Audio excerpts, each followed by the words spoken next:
Hi, welcome. I'm so excited that we're finally here. It took a lot of technical Struggling. maneuvering before we were finally able to record this. So thank God it came through this conversation with Me Vivi too. Deren. So we're gonna dive right in. The topic that I want to discuss is sort of the evolution of girls' education, historically, especially generations. I read an article that you wrote, Mrs. Darren, where you described living in your grandmother's house um, as a student in Bais Rivka, and you were one of the first classes of Bais Rivka, and your mother obviously never really got a formal education, Jewish education, and sort of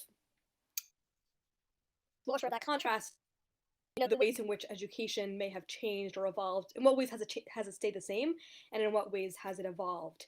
I think this is a theme of our campaign this year is all about sort of this tradition of educating girls that goes way back many generations, and in a way we're sort of continuing that tradition, and in a way we're revolutionizing it and sort of you know understanding that dichotomy. So yeah, maybe describe a little bit about who your grandmother was, and her, I guess, experience growing up, what kind of education she got first.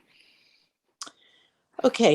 Um, so my parents were shluchim um, in Nashville, Tennessee, which is where I and my siblings were born and we grew up.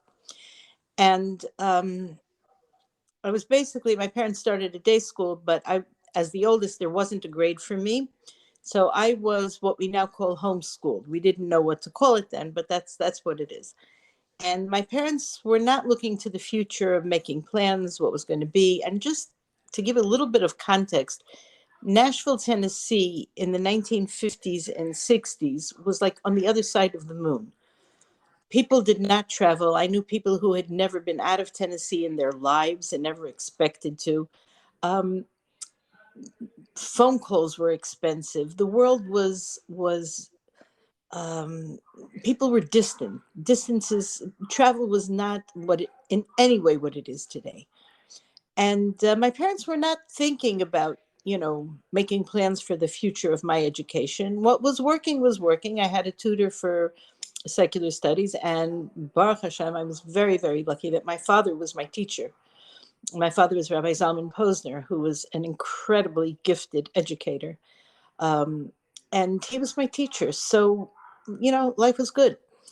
My father, in his role as one of the things that he did was to translate a lot of Hasidus. He translated two parts of Tanya. He translated, a lot of other countries of mine. He translated a lot of things, and in those years he would have very long yichidusim with the Rebbe. And this was Pesach time, 1961, and my father was by himself in yichidus, and the Rebbe asked about my education, and took them completely by surprise. And basically, it was time for me to go away. And the one stipulation that Rebbe put in was that I should go someplace where I would not have to switch, further down the road, like for high school. At that time, basically, New York was the only option in North America, in the United States. And my mother's parents lived in Bensonhurst and in Brooklyn, and that was a given that I was going to be living with them. I turned 10 in that August, and I came to New York, and I lived with my grandparents for 9 years through elementary school, high school, and 2 years of seminary. And when I look back on it, those were incredibly formative years for me, filled with many brothers. And over the years, I even after I got married and I went back to Nashville to teach, I would come to New York. I stayed close with my grandmother. I was very blessed to be able to, visit her with my own family and my children. And there were certain themes in her life that I guess with the distance of time become more and more clear. One of the things that I realized very early on was that the challenges that her generation faced, and she was in the first wave in Eastern Europe, in Russia, that really was hit by the Enlightenment opening up all of the walls that had been closed. So up until that point, Jewish girls, as really as all women, really were very very home based. It wasn't a specifically Jewish thing. That's how life was. With the Enlightenment and all of the opportunities that opened up, so secular education was right out there, and many people just jumped for it. And there was a period where both among the boys and among the girls, where the allure of all of these opportunities in the outside world were so glittering and dazzling, and so many things that they could do, go to universities and go to have different careers, and everything opened up. And people were, jumping ship in droves. um, Tamchet Mimim was started in 1897, and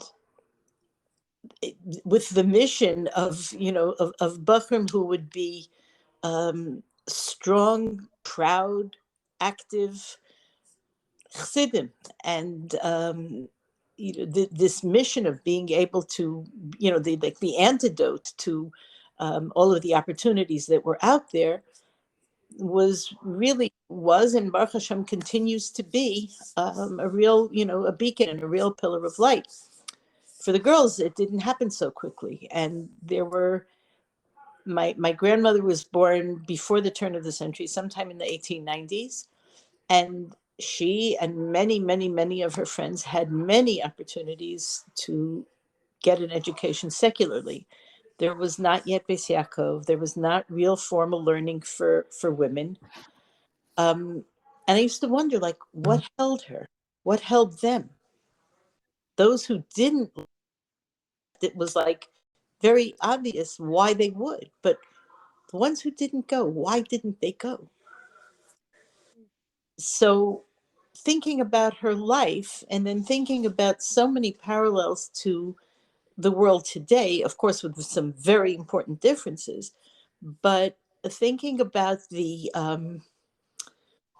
different opportunities that are out there for young Jewish women today, and what was it that held her, and those of her contemporaries who were like her, and what does that have to offer to young women today? So that's been a very fascinating thing for me to explore, to identify what those things are.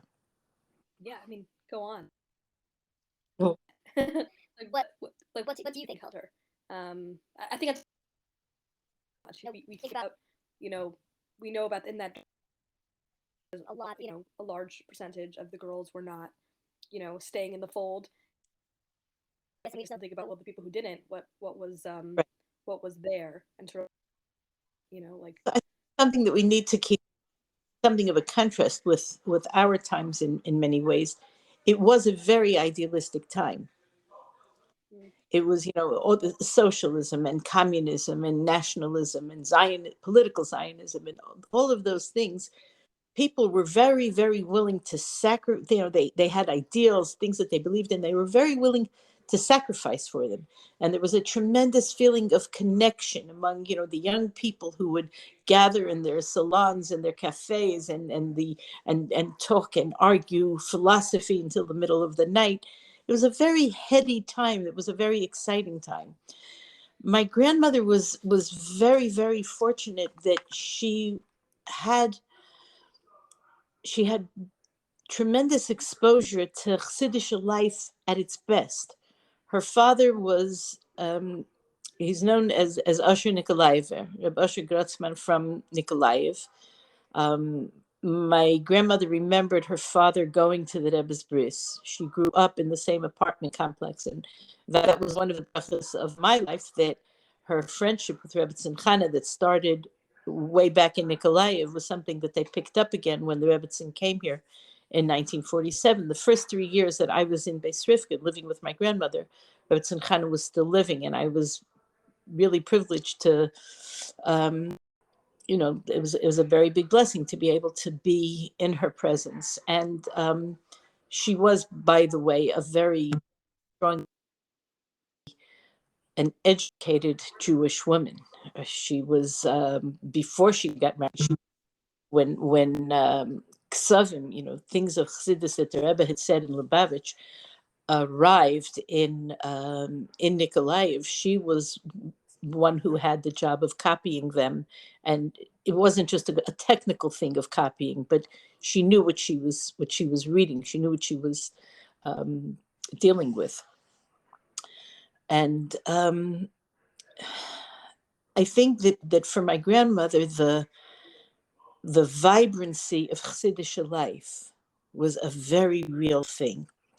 And I know that her connection actually to her father was probably the strongest influence. And through that was the lens, her father's connection to his Rebbe, which was the Rebbe Rashab, really.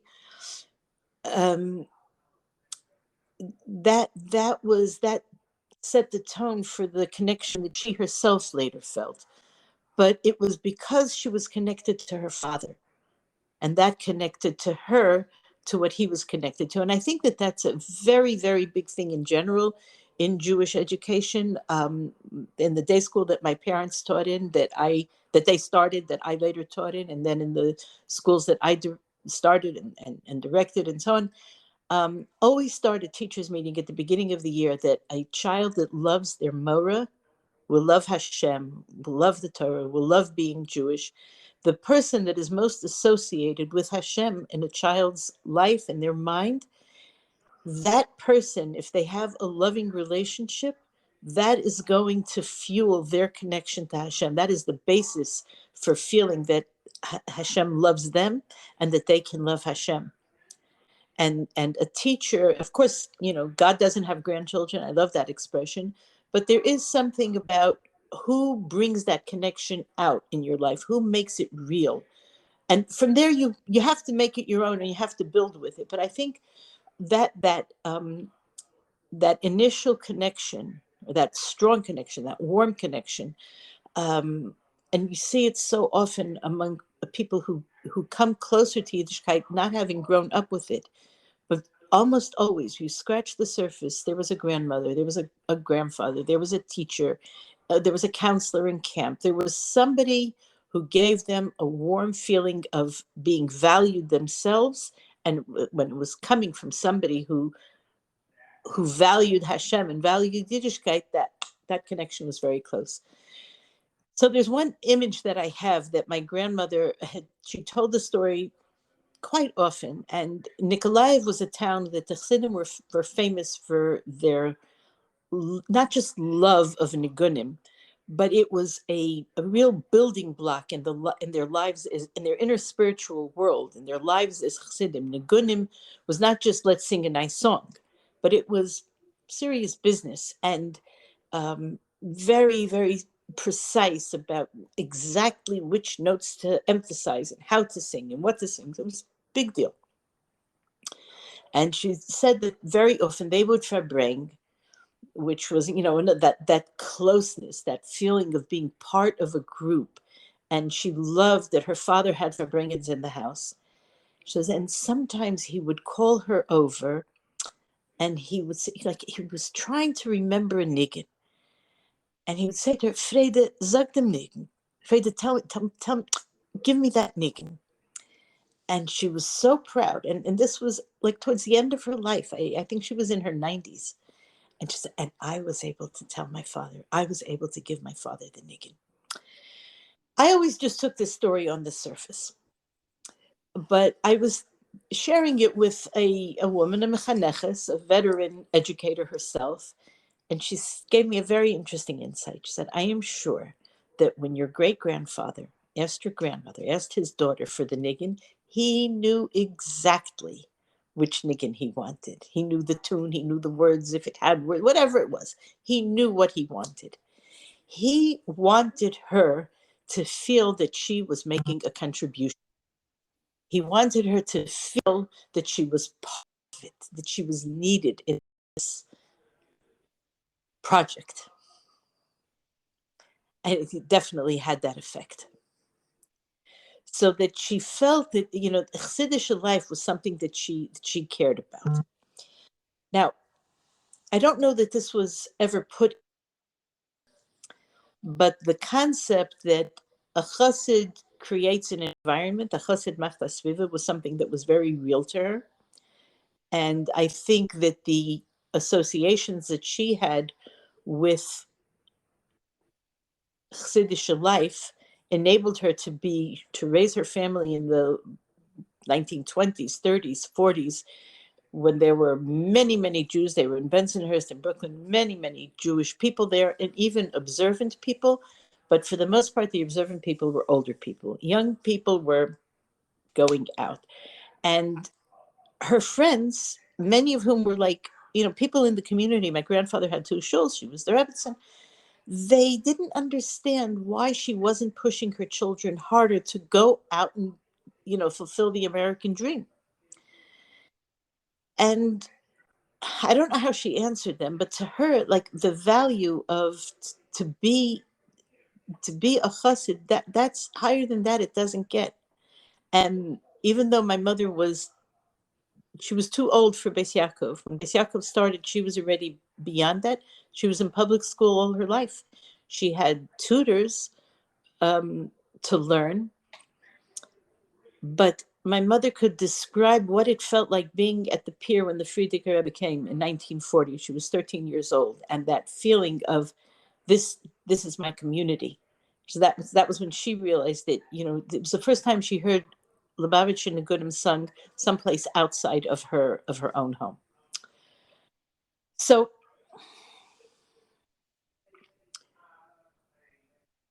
I think that when we talk about Jewish women's education, I think there's a very, very important piece that doesn't always get the attention that I believe it should.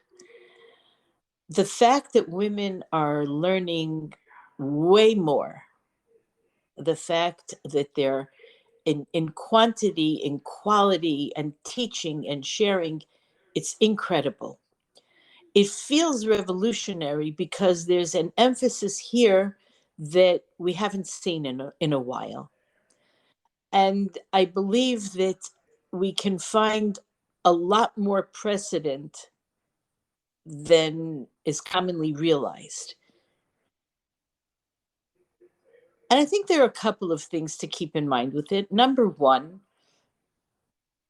the urgency for strong formal learning became much more pronounced when the outside world opened up.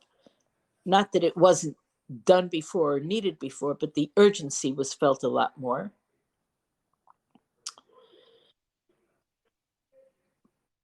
There's something very important. And this is something that has been the characteristic of Jewish life ever since the beginning. And I think that as we make all of these gains, and they're so beautiful, and they're so, it is one of the signs that the Arizal speaks about the period before Mashiach coming, that there'll be an explosion of knowledge, and that this knowledge, that this includes the probably unprecedented, certainly on the scale that it is, of how much women are competent, not just learning and repeating, memorization, but they're grappling with deep and deep concepts and broad knowledge.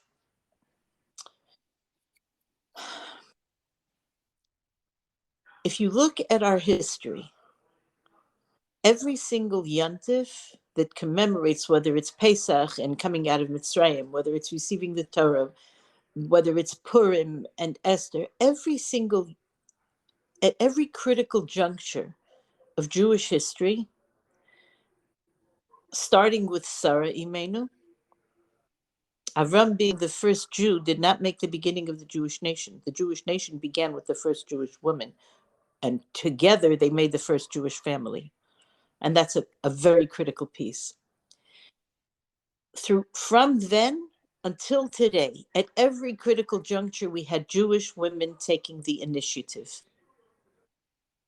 And we can't forget that, because what it meant was being able, willing and able to go against the tide, to take positions that were not popular in the outside culture, um, to be brave enough to be different and not look over their shoulder to see what everybody else was saying. And that came from a very strong spiritual, not sentimentality, there were strong spiritual values that infuse Jewish life. And Jewish women held that key very, very strongly. And whenever, God forbid, when that was weakened, it was almost always a disaster in how Jewish life continued into the next generation. So that we had women, maybe didn't have that chapter and verse ability that we have now. We didn't have women, for the most part, who would be able to all of the learning things that we can do today. But there was never a time that we didn't have women who had the spiritual sensitivity, values, and ability to articulate this yes and this no, and to say, to see, to have a very to presciently realize what has to happen, what has to happen for our people to continue this glorious journey that we're on. And as we break new ground, and it's so beautiful, every week, every year, every month, there's more and more and more, and all different types. As we do that, I think parallel with that, we want to make sure that we're bringing that Jewish woman's initiative, the ability to have that the sense of what Yiddishkeit needs from me right now. It was in our hands. It never left our hands. And holding it now is still a challenge. So I would look at my grandmother's generation, and they were not educated in the sense of, for the most part, they couldn't translate. My grandmother was not happy about that. That had its own history. And they would very eagerly, she had a group of women, they were raising money for Bais Rivka and for Lubavitcher Yeshiva. These were bubbies who were immigrants. They didn't have jobs. I don't know where they somehow managed to put together, a few little dollars here, a few little dollars there. But they were supporting Bais Rivka. Bais Rivka was next to her family, my bubby's greatest love in life. And passionately. And the fact that, she would see me studying, and it was very hard for me when I first came because I was behind. I treasured the style that my father studied with me. He didn't have a lot of time. So there was a lot that I had to make up, and it wasn't easy.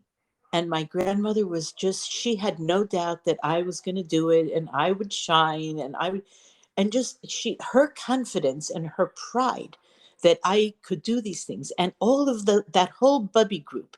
And they made these little meetings. It's interesting, when the Rebbe would speak to the women just before Rosh Hashanah, the origin of that was this group of ladies.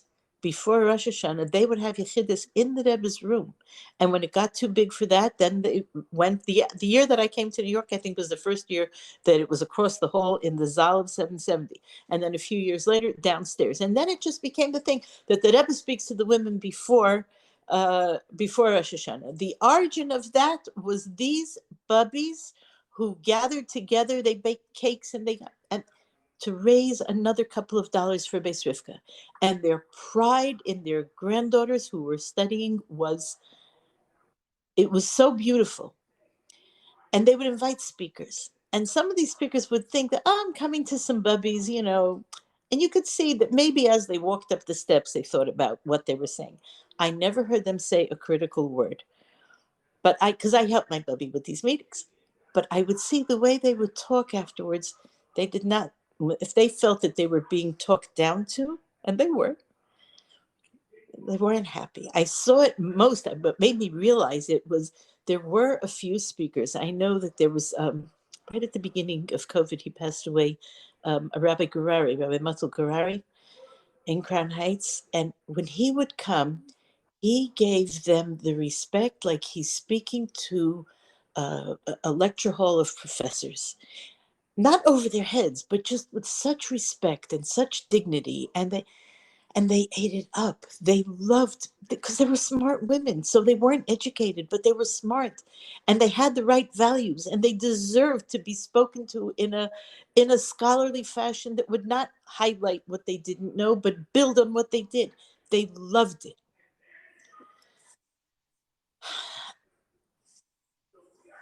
So I think that for what I feel is the challenge for our generation, as we build in um, the breadth and the depth of our knowledge, at the same time to try and understand more what was behind their ability to take the initiative. And this is, going all the way back. Where does it come from? Where does it come from? The ability to take the initiative and to understand what does Torah ask of us right now. So yeah, that's some of it. So what do you think has changed? I mean, in what way, has society shifted? Has, you know, the psychology of women today shifted? Like, what makes that sort of formal learning more necessary now than it was then? Like you were saying, like there were women like your grandmother and for sure able to like hold really strong in their Judaism without that formal education, and that's different now. Why, For sure it's different. For sure we have to have it. There's no question. And I think that just the way that the Rebbe spoke about Sarah Schneer, and I don't know if there are of many parallels, parallel examples of, I believe that the Rebbe, this was, I think, in 1969 or 7, no, 70 or 71. I think it was Cheshvan of 1970, so that would have been Lamed Aleph.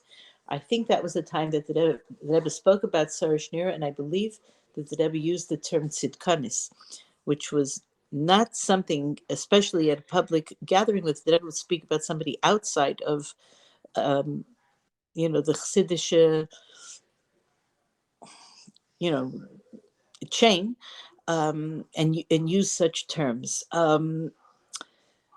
For all of the reasons, it's not just because the Enlightenment opened up and the world was, one very simple thing that changed also is that the budget, the physical jobs that are needed to keep a home going, you can't compare. We don't have to go down to the river to do the laundry and to bring back water to and all of the actual, the gashmias of running a home is much different.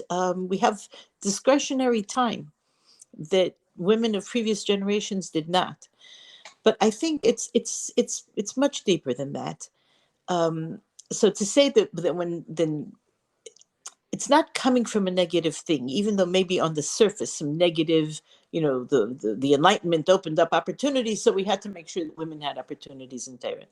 That's kind of a negative starting point, and this really isn't negative. It isn't about negative. It was, I mean, that was a factor, and the discretionary time because of all of the industrial revolution stuff, and we have vacuum cleaners and food processors and cappuccino makers.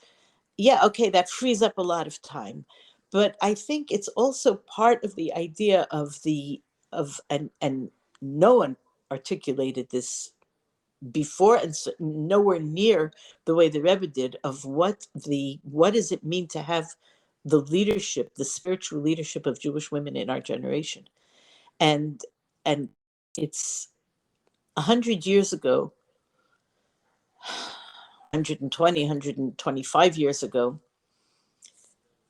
you didn't have to be a chassid on fire to understand that it's important for people to get married, men to marry women, to have children, to raise a family, and to raise them to be mentioned. It wasn't even considered that you have to be Jewish to have that kind of value. This was the world, for all of the crazy revolutions and isms and everything that was going on. but there was a very strong sense, and this in this country, it was certainly something that was very much part of American life, that you're supposed to live like a mensch. A mensch meaning that adults have responsibilities to raise children, to raise them to be ethical, moral, good, compassionate, menschliche people, and that and what responsibilities are within a family: the husband to the wife to the husband, the parents to the children to the parents. This was a given. This was part of the landscape of life until not that long ago. Now, so when I was growing up, there was a feeling like in the Jewish community, like you don't have to be Jewish to have all of these things. Everybody knows a marriage should be a marriage, and children and parents and honor them, and blah, blah, blah, blah. Everybody knows that. You don't have to be Jewish. You certainly don't have to be religious. The world is very different now. And like when a couple goes out on shlichus, the model of a husband and wife who treat each other with respect, parents who are close to, connected to their children, and from that connection between the parents and each other, and the parents and the children, and the children and the parents, and the children and each other, all of that, those tight ropes of connection that a Jewish home should be, and that everything flows from that. Everything flows from that. And then that all of this, what fuels this? Nowadays, now we can see this comes from Torah. The question of, well, you don't have to be Jewish to have that, doesn't get asked now. And one of the main reasons why it doesn't get asked now is because you don't really see these examples out in the world in the way that you did a generation and 2 generations ago. Nobody takes it for granted. So when it occurred to me probably about 15 years ago, maybe more, when I was asked to speak for campus shluchim and the campus kinnis, and it occurred to me then, the most important thing that you're doing, it's not your programs, it's not even the classes, as important as classes are. The most important thing, and I believe that this is part of the Rebbe's vision of shlichus, always couples. It's always family. Always families. You are the flesh and blood example of Avram and Sarah's tent. That's you. And everything else flows from that. So that when a shlucha stands up at her Shabbos table and gives over a Dvar Torah with Teichen, comfortably, she owns it. She's not a Tzipar Hamdaberes who's parroting off some little speech that somebody wrote for her. But she learns, she teaches that building a Jewish home is the building blocks of a Jewish home. That is Torah. Your Torah knowledge, it's not two separate compartments. Here's the kugel and here's the learning. I build my home with the Torah that I learn. And by building my home and building my family and keeping always connection, always connection. I think that's what I saw in my Bubby, the way that she connected to her father. In her case, it was her father. And because of her connection to her father and his connection to his Rebbe, she built her connection to the Rebbe also. So I think that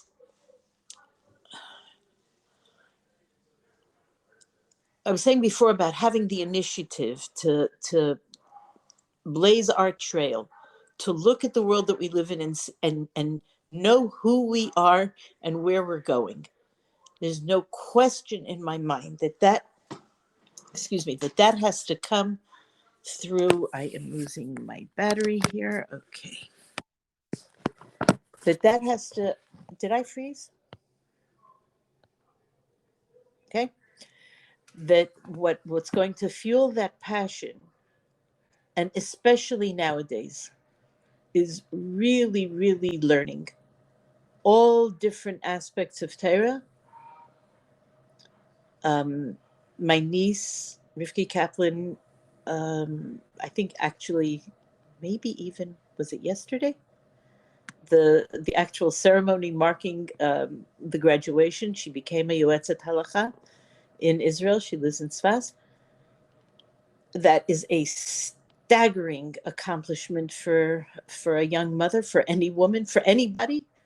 If all rabbis knew what these what these women have to master, we would be in a.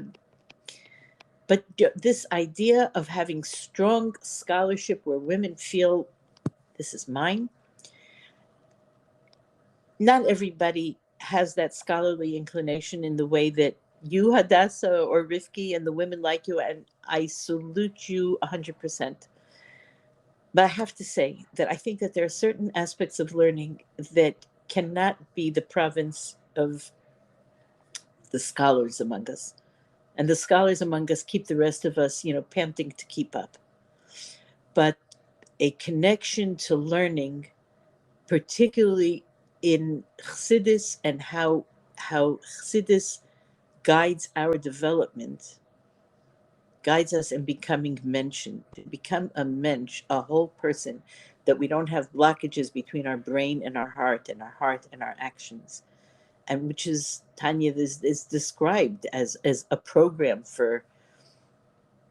um, for that kind of integration.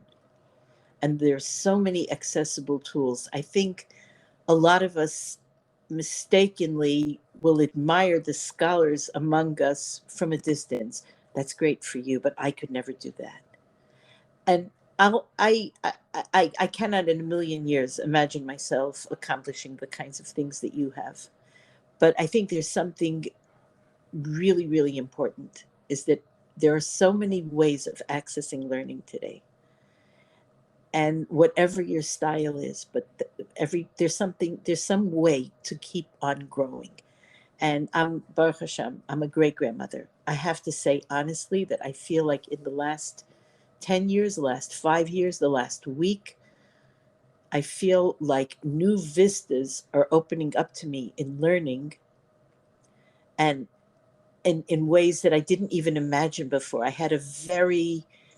There were things that would get me excited, but for the most part, I thought of Chassidus in very dry terms, except when I would be studying, like it, studying, when I would hear, the sikhs of the Rebbe that people will uh, describe as the ones that seemed more connected to our life. I came to New York, I didn't speak Yiddish. But I would stand for Rengans from the beginning to the end. I could not leave. I didn't want to leave. I could not leave. So I thought that it was because of the nigunim, and that I was like kind of going through it. So because of the nigunim, and I realized it wasn't just that. That there was something about, and I would pick up something here, something there. The first time that I understood like a whole piece of a sikha was when the Rebbe was talking about Sandy Koufax, the ball player who didn't pitch on Yom Kippur, and stretching it from that, the things where I would hear that the Rebbe was speaking about things that I could see the relevance to my life, and with the things that got me excited, or if it was something that was timely. That's what I mean by relevance to my life. I don't just mean the Jewish woman topics, but I mean things that the references to anything in the contemporary world, whether it's Eretz Yisrael or the things that the Rebbe said about America, about Jewish history, about Russia, all of the real life thread. And when it came to the more academic pieces, okay, that's not for me.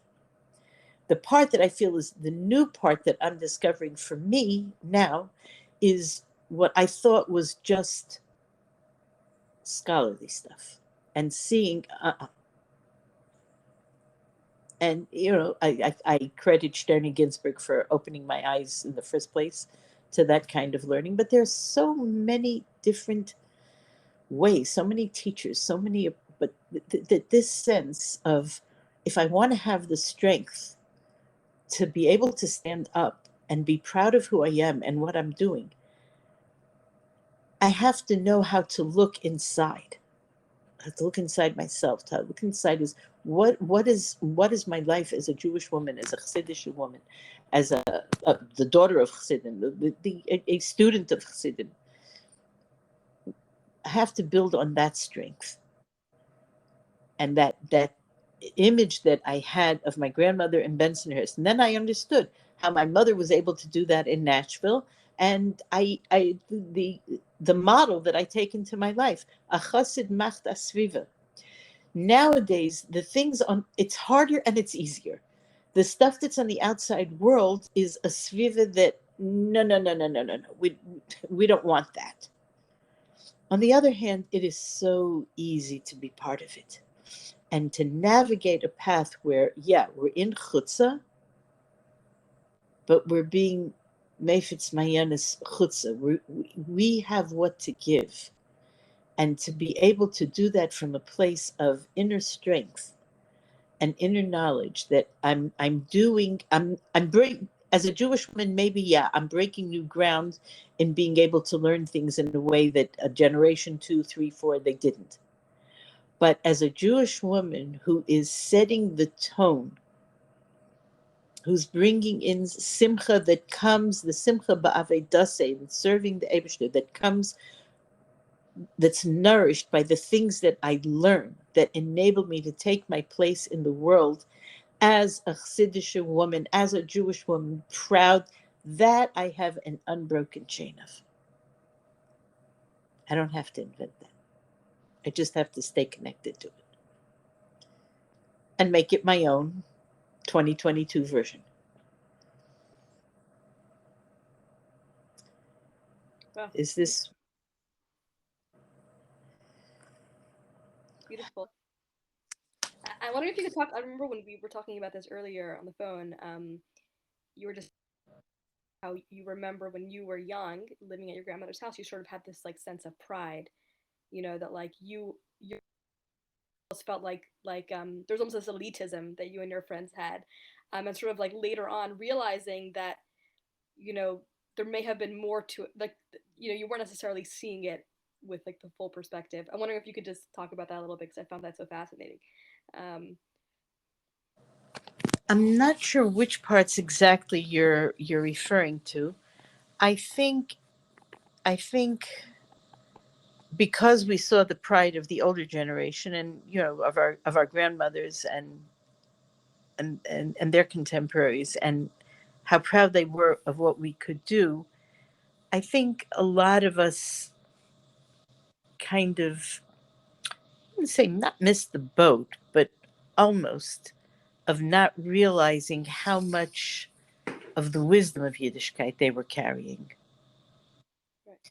We had more knowledge than they did. We had what, in growing up in the South, what they would call book learning. We had the book learning, and we could translate, and we were very proud of our different skills. But and they were not flaunting, and it was probably very smart of them. I did not pick up a whiff of, now listen here, you young people, you have to know that I didn't get that at all. And in fact, maybe that's why it was easy for me I didn't have to get defensive about our attitude because I wasn't made to feel that way. You know what I'm saying? If maybe I had been lectured on, you young people, my grandmother and her friends were not like that at all. And I think that there was an expression, I think from the Frierdiker Rebbe, that Amol is Amalek. When It's such a fine line. When people talk about Amol, the old days, the way it was by us when we were young, like, we had it the way it should be. And you nowadays, you whippersnappers, you don't begin to know what we really knew. And this is not just a woman's issue. I think there were many men who also could convey that was with us, but that expression "amo" is amolik. If people get too caught up in how rosy their own past is, that in itself leads to a coldness. And for Kert to be able to see, to the contrary, the strength and the which was the hallmark of the Rebbe's leadership from the first minute and before, capitalizing on it's one of my favorite quotes from the Rebbe's letter from Rosh Chodesh Shvat Tafshin Yud Aleph, just before the Rebbe accepted the Nesius, and the Rebbe wrote a letter that day in Rosh Chodesh, 10 days before, to Bnei Yisrael, which I'm not sure, but it could be that the Rebbe was the first one to use that term, Bnei Yisrael. I don't know. I'm not the scholar of chapter and verse, but I have heard it said. But they're all in different directions of how to mark the day of Yud Shvat, and Chazer the Maimer, Basi Begani, and so on. And then the Rebbe says about those who are able to should go to the places where young people gather. And this is 1951. Nobody was talking to young people in 1951. Nobody was taking them seriously. But the Lubavitcher Rebbe did. The frum young people and those who are able also to places of where young people who are not yet frum gather, and to explain to them and this is the first thing. What's the first thing that they have to know? And that's where I like this idea of first there has to be connection. The overflowing love that the Rebbe has for them. V'hatikva, I think, and habitachon, I don't remember exactly the lashon, the tremendous hope and confidence that he had in them, that asher sof sof yumalu tafkidam, that in the end, ultimately, these young people, they will fulfill their role. I think it was something with strengthening Yiddishkeit, okay, we're there. Sorry about that. Strengthening Yiddishkeit, strengthening Torah and mitzvahs. B'chol ha'chaim v'ha'chayis v'ha'meretz shehem miskulas ha'nayar. With all of the warmth and the vitality and the enthusiasm that are the characteristics of youth. And that's what I saw in my bubby, about how the young people are doing great. And she gave me the lens to look at the young people today the same way. It's great. There's so much fantastic stuff that's happening. The problems is nothing to be surprised about. The world, Sdom, Amora, the Mabul, whatever, they've got nothing on us. That's not a wonder. And the instant communication that everything that happens is instantly everywhere. The problems are not a wonder. The Pele is, where did all the beautiful stuff come from? And there's so much of it. Young people, especially young people. I would like to think that young people doesn't have to just be like the Rebbe said, that Yiddish like passport. It doesn't have to go by what the date is on your passport, but it's a way of looking at things. So there were people who, I'll give you an example with my bubby. Growing up, the women did not smell the psamim. That was how it was. We didn't. And we didn't hold our hand up to the licht. As I started asking about things and trying to find out more, I found out that there are reasons why we don't hold our fingernails up to the fire, but there's no reason not to smell the psamim. So I started smelling the psamim by Havdalah, and I was once at a family gathering, and there was a family member who was like, we're very suspicious of making changes, of doing things, a different way. We don't smell the psamim. And I was like, no, it's not true. There are reasons why women don't look at their nails by the light of the Havdalah licht, but there is no reason not to smell the psamim. And I'm smelling. So of course we go to my bubby who's to arbitrate it, and she was, clear about the fact that it's okay. And her reaction was, young people want to do more. Why shouldn't they? I was like, yes. And I want to, that value, I want to do more. I want to do more, even when I don't actually want to, but I want to. But, and knowing that what fuels that is like that sense of, and this is Jewish women. This is us all the way through. We look at our present in the lens of the future. What kind of world do we want to see? What are we doing to build it? And that more than ever, we need to learn Torah. Women need to own it. They need to find their place. And there's so many ways of accessing that we didn't have before. We have them now because of the work of you, Hadassah, and people like you. It's just, that's the facts.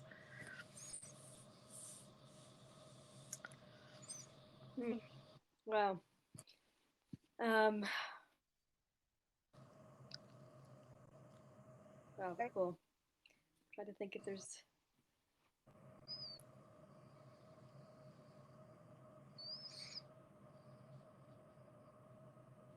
Wow, I beautiful. mean, like for me, I've been living with quotes that I heard last year on your Learnathon day that I tried to follow. I actually followed most of that day, not all of it, but a Wow. lot. And there are quotes that I picked up that day that to this day, I was like, oh, I never Amazing. thought of it that way. I didn't know that. It makes a difference. Yeah. Any closing thoughts or messages to the women listening about I guess how they can integrate learning into their life and like you described, sort of and take learning to a new level, in the way that only women this generation. Same time, stay connected to that, inner strength and intuitive connection to Yiddishkeit that women have had, throughout all of history. Um, I guess the only thing that I can think of, like as a thumbnail thing, keep growing. Don't be intimidated by how much we don't know and how much we don't think we'll ever know. But there are so many ways to access. Find what works for you. Whether some people need to sit with a sefer and some people listen to a podcast and some people need to have the interaction with a teacher, whether it's on Zoom or on the phone or in person, whatever it is, find what works for you. And for the very busy mommies, um, I think like just one little example of something that I noticed the other week in my day when it came to my in my day as a young mother, things like davening were like, that's for bubbies, and a bare minimum of what I would say, but I didn't approach davening as an experience. And over in the last year or so, I have heard women talking about their experiences in davening because of something that they learned, because of what they invested in it, and they're not embarrassed to talk about it. I don't know why my generation was embarrassed to talk about a relationship with God, a relationship with Hashem. We just didn't talk that way, and now everybody does. It's so beautiful. So I hear one young mother wrote this article where she's describing how she started to daven Shemona Esrei, and as soon as she's like into the first words of davening, she hears, she knew her children, her young children were nearby, and she hears one saying, okay, now you made me a mustache, now make me a beard. And she understood that there was something going on with markers right close by her feet. And her first thought was, I'm a mother. I can't be davening because my kids are like that. And she said, wait a second, I'm davening Shemona Esrei. This is not a life and who knows what emergency. They're safe. Oh my goodness. They're So I'm going to keep davening. It's not justified for me to stop davening. And the conversation went on. And at one point she was saying, okay, well, I hope it's at least not permanent marker. But she said, as she stayed with her davening, she let the davening speak to her. She knew the words that she was saying. And she was using everything that she had learned about her relationship with the Abishter. Help me be of the right kind of mother. Help me guide them. Help me not lose it over markers. just by the time she finished davening, she was in a completely different space than she had been, and that was a direct result of what she had learned, but she was taking it into real life. Which says, and yeah, by the way, the markers were permanent. It wasn't like, oh, and then everything just washed off. No, it didn't. But we'll be fine. But I think this idea of especially as young mothers, but really every woman in every circumstance. Yeah, I'm looking at you, so I'm thinking young mothers, and the ones who are not yet married, the ones who already raised their families, whatever it is, just keep growing. Just keep growing. And don't worry about giant steps. More worry about consistent steps. Try to do it all the time, not once in a blue moon, or not once special, and not something that I'm just going to let somebody give me, but work to make.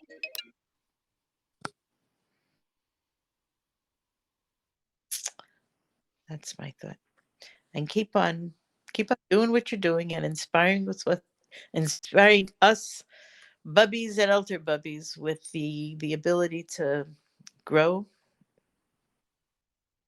in such beautiful Yes, I love ways. what you about, just at different stages of your life, allowing your learning to evolve. There's going to be different things you'll appreciate it. Be Yeah. open to that. My mother used to say you don't have to live all your lives at once. And in general, just stay comfortable. Maybe one teacher speaks to you now and then I don't really like that way of presenting it. Sometimes you have to stick with it, and then it all of a sudden clicks, and sometimes you don't. Sometimes you move on to somebody else. The main thing is stay with the learning, stay with making it your own, and you'll find your path. Sorry, the Yeah, phone keeps shaking. I had to move it to charge it. no problem. They can still see We did you. not get over our technical challenges at Dasa. They As managed much to as we tried, follow us not completely. We did our even best. even to this. Well, thank you so much for we actually recorded and for being here and sharing your words of wisdom. It was really a pleasure. My pleasure, my honor, and I wish you the greatest Hatzlacha with this campaign, because this work is vital Thank you. for all generations.